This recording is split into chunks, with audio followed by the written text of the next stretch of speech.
This is Colin McGuigan for IFLTV. Delighted to be joined by Shawn Porter in Las Vegas, Nevada. Shawn, how have you been? Been good. Been busy, but been good.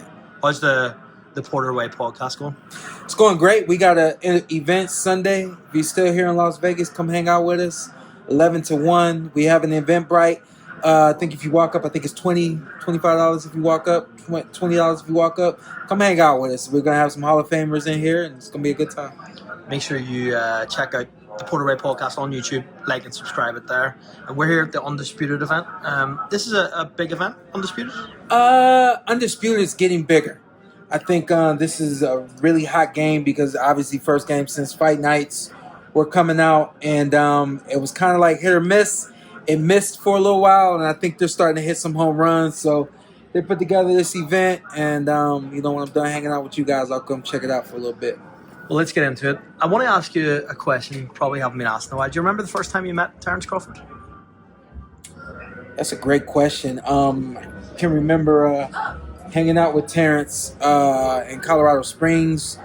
We might have been 17, 18 at the time. Known Terence for a long time from a distance, just watching him box. So you're 17, 18. Did you size him up? No, never. I was a big kid. He was a little guy, literally. I think when I first saw him, he, coming up in the amateurs, I remember seeing him and wearing silver gloves, but once we got to Golden Glove top point, he might have been 125, 119, 125 pounds. I was 154, 165 pounds, so never sized the kid up. I knew he was good, and I knew I was glad that he wasn't like, my size, because he's a really good boxer. What stood out about him? Speed. At that time? Speed. In the amateurs, when we were fighting in the amateurs, it was all about speed. It was all about touch. Hit, don't get hit. And he had that elusive in and out kind of rhythm that a lot of amateurs over here have back when we were doing it. And I remember he was one of those guys that was really good at it. Just quick and fast. Was that around about the time that you fought Alexander Usyk? Yeah. Well, we were 20 when we fought. So at that point, Bud had already turned pro, but the Olympic run and all that kind of stuff, Olympic trials. Yeah. We were on a Pan American team for a second together. Yeah. Were you good friends? Yeah. Talk to me about the Alexander Usyk fight, because not a lot of people actually know that you fought him, and especially in the UK. It's crazy to think now, like when I look at you and I look at Alexander Usyk, it seems as if it was probably impossible, but talk to me about that. This is the thing. People don't know about the amateur boxing system, right? So you have like these duels, these triads and stuff like that the Olympic committees put together. And at this point in time, I believe this was January of 2007. Or it might have been December of 2000. It might have been December of 2007. And because our number ones were busy, getting ready for Olympic Games and qualifying, things like that, they put together a duel and they brought the Ukraine to Chicago area.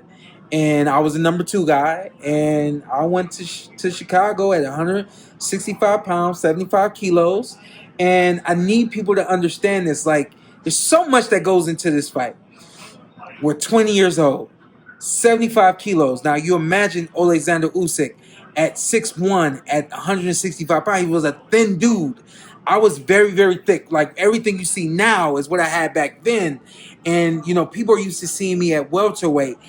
The welterweight body that I had when you guys saw me in these big fights, I had a thick frame, 165 pound, 75 kilo frame. And so it really was. And I've always been this hybrid fighter, right? So I had this combination of speed, power, quickness.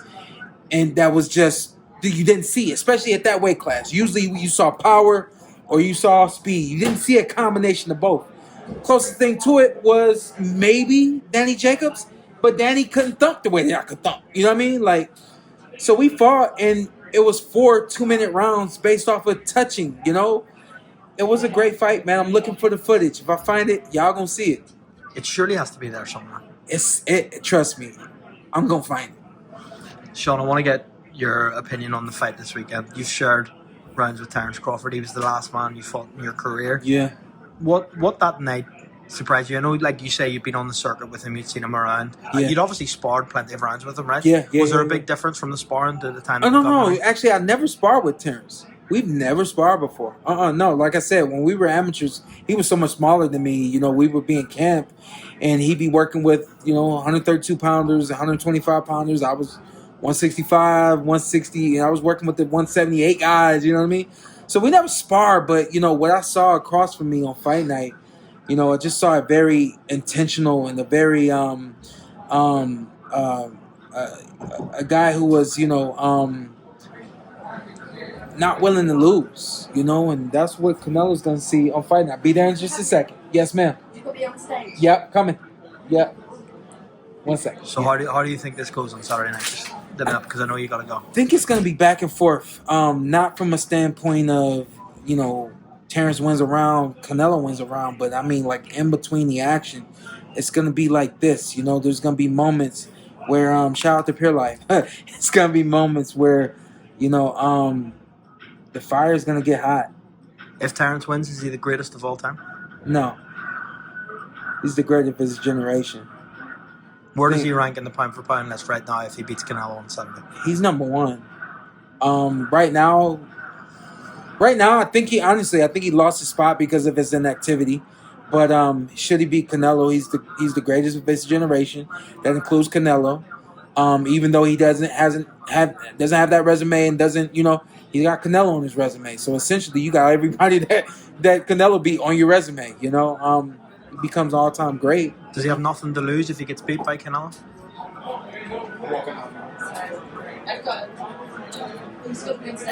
I think he's got his dignity to lose. I think that's enough for him. Well, Shawn, appreciate your time. Thank you, bro.